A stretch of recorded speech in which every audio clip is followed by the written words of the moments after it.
Որ Ավետիք Չալաբյանը երկրորդ անգամ է այս կարգավիճակում հայտնվում քաղբանտարկյալի 2022 թվականին առաջին անգամ եւ հիմա այս ամառվանից երկրորդ անգամ եւ ելի ունենք ակտիվիստներ, ընդդիմադիր գործիչներ, լրագրողներ, ովքեր երկու անգամ քաղաքական առնվազն երկու անգամ քաղաքական հետապնդումների են ենթարկվում եւ նստում են մեղադրյալի աթոռին։ Հիմա հասել ենք այնպիսի իրավիճակի, որ ոչ միայն քաղաքական գործիչները, օրվա իշխանությունների քաղաքական ընդդիմախոսներն են հետապնդվում, այլ սովորական քաղաքացիները, ովքեր կարող են իրենց ոչ հաճելի ինչ-որ մեկնաբանություն գրել սոցիալական հարթակներում։ Այսինքն վախի մթնոլորտ է ստեղծվում, վախի այդ ամբողջ մթնոլորտն օգտագործվում է հասարակ քաղաքացիներից մինչև քաղաքական գործիչներ լռեցնելու համար։ Հասարակ օրինակ բերեմ, ամիսներ առաջ հիշում եք Արցախցի կնոջը կանչել էին Դիլիջանում հարցաքննության իր գրած մեկնաբանության համար։ Երևի ոչ մեկի համար գաղտնիք չէ, որ նաև սոցիալական հարթակներում կան հազարավոր ատելության խոսք, վիրավորանք, ուղղորդված ակտիվիստների կողմից իշխանական եւ այս դեպքերում քրեական գործեր գրեթե չեն հարուցվում եւ իրավապահ համակարգը չգիտես ինչու ճակերտավոր չգիտես ինչու այս դեպքում ուշադրություն չի դարձնում եւ ունենք նաեւ այն ակնհայտ հիմա էլ ուրիշ օրինակ վերեմ պետական այդ համակարգի օգտագործման ընդդեմ ընդդիմախոսների տեսանք ինչպես են վարժական հավաքները մի քանի անգամ արդեն օգտագործել որպես սպառնալիք իրենց իշխանությանը դեմ խոսողների գնացողների ընտրությունների ժամանակ վերջին անգամ տեսանք դիմադրության շարժման ժամանակ տեսանք երբ ասում էին ֆիքսեք մարդկանց դեմքերը եւ ովքեր մասնակցում են հավաքների որպեսզի տանեք վարժական հավաքների, այսինքն քաղաքական հայացքով պայմանավորված խտրական դրսևորում։ Էլի եւս մեկ օրինակ։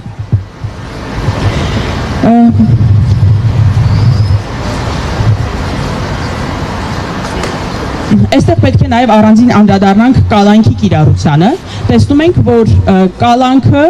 շատ ակնհայտ տարբեր հանցագործությունների դեպքում չի կիրառվում, իսկ քաղաքական խոսքի զսպման համար կիրառվում է կալանք։ Կալանքը այն ամենավերջին, ամենաուժեղ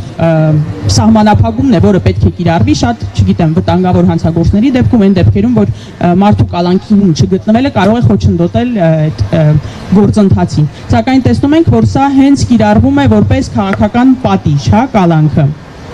Եվ այն, որ մենք բարբերաբար ունենում ենք այս գործերով, այս քաղաքական հետապնդումների գործերով արդարացումներ, ոչ մի կերպ իրավական համակարգը դրանից վատ չի զգում։ Հիմա բերենք լրագրողներ Վազգենի եւ Նարեկի օրինակը, որոնց դեպքում առաջին դեպքում արդեն արդարացում ունեն, բայց մարդիկ ամիսներ շարունակ կալանք են կրել եւ հիմա արդեն երկրորդ, այսպես ասած, պտույտով են մեղադրվում։ Եվ այդպես գիտեք շատ կարևոր է այս դեպքում չունենալ եւ նաեւ Չալաբյանի, Ավետիք Չալաբյանի դեպքում գիտենք որ նախորդ գործը վերաքննիչ դատարանը բեկանել է, բայց արդեն Ավետիք Չալաբյանն այն բախտավորներից է որ հասցրել է երկրորդ անգամ դառնալ քաղբանտարկյալ երկրորդ գործով եւ այստեղ կարևոր է որ քաղբանտարկյալների այս քաղաքական հետապնդումների գործով ունենանք միասնական ճիշտ դիրքորոշում։ Այս դեպքում չպիտի լինեն իմ ձեր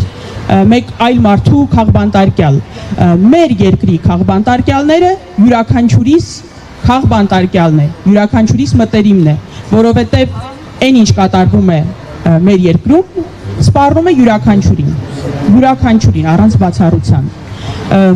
Եվ կարևոր է, ուզում եմ որ մեր խոսքը հասանելի դարձնելը, միջազգային հարթակներում հասանելի դարձնելը ոչ մի կերպ չթերագնահատվի։ Միջազգային հանրությունը դանդաղ է արձագանքում, այո, շատ հաճախ չի արձագանքում, բայց պետք է հնարավորինս փաստարկված ներկայացվի իրավիճակը եւ համոզված եղեք, որ ուզեն թե չուզեն մի этаպում որոշ կազմակերպություններ ստիպված են լինելու արձագանքել եւ դա ունենալու է իր հետևանքները։ Այստեղ նորից հիշեցնեմ Ավետիք Չալաբյանի առաջին գործով, երբ որ եղավ միջազգային տարբեր կազմակերպությունների արձագանքը եւ սա ֆիքսվեց, արձանագրվեց որպես մարդու իրավունքների դեմ խախտում, որպես ոչ օրինաչափ պատիժ եւ այլն, ունենք նույնը լրագրողների դեպքում, երբ արձանագրեցին, որ Հայաստանում առաջին անգամ կան լրագրող քաղբանտարկյալներ եւ այսպես տարբեր դեպքերում միասնական աշխատանքը, ճիշտ գնահատական տալը, չխուսափելը ճշմարտությունը ճշմարտությունը բարձրաձայնելուց չխուսափելը տալիս է իր արդյունքները։ Ես ինքս իմ օրինակով ասեմ, ես փորձում եմ բոլոր այն դեպքերում, երբ որ տեսնում եմ, որ քաղաքական հետապնդում կա, արձագանքել։ Նույնիսկ երբ որ դա վերաբերում է այն մարդկանց, ում քաղաքական հայացքների, արտահայտած մտքերին ես ամբողջությամբ դեմ եմ։ Դա չի դադարում այդ մարդկանց դարձնել քաղբանտարկյալ, որովհետև ակնհայտ է, որ այդ մարդիկ հետապնդվում են իրենց քաղաքական հայացքների համար։ Եվ այս դեպքում կարևոր է միասնական ֆրոնտ ունենալ, պայքարել քաղբանտարկյալների ազատության համար, Ավետիք Շալաբյանի համար, լրագրողների Վազգենի Նարեկի համար, Արտուր Սարգսյանի համար, սրբազան գործով անցնող մյուս հետապնդողների համար,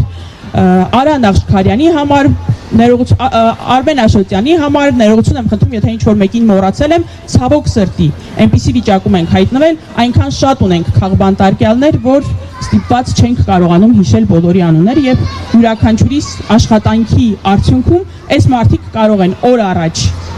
ազատվել եւ միանալ այս անարդարության եւ ժողովրդավարության անկման դեմ պայքարին։ Շնորհակալություն։ Շնորհակալություն հարգելի Նարե, այո, Ավետիք Շալաբյանը